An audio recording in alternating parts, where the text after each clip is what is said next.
երեխան է, որ շատ կապված է ստաբիլությանը, երեխան է, որ ու դրա համար այդքան խոսում ենք, որ այո, բոլոր տրավմաները գալիս են, երբ որ ընտանիքում ստաբիլություն չի լինում, ապահովություն չի լինում, կայունություն չի լինում եւ այլն, էմոցիոնալ կայունություն չի լինում, այո, երեխայի համար այդ ամեն ինչը շատ վախենալու է, մեծահասակը փոփոխություններին ի վիճակի է դիմանա։ Ու մեծահասակն է, որ ի վիճակի է գնա ռիսկի ու այդ ռիսկերը հաշվի առնի։ Ես կարծում եմ, որ շարժումը, առաջընթացը, հաջողությունը փոփոխության մեջ է, որոշման ետևում է, երբ որ մարդ կայացնում է որոշում ու իր որոշման ետևից գնում է ու չի վախենում, ու ռիսկի մեջ է։ Ես չեմ ճանաչում մարդկանց, ովքեր առանց իրանց կյանքում պարբերաբար ռիսկի դիմելու,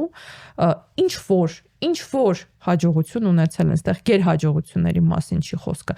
Հանելով, երբ որ ինչ-որ բան քո համար անում են կամ քեզ նվիրում են, քեզ տալիս են, հա, այդ մասը հանած։ Ռիսկի չափը ուղիղ համեմատական է հաջողության չափին։ Ու բացարձակ գարանտիա չի, որ ստացվելու է։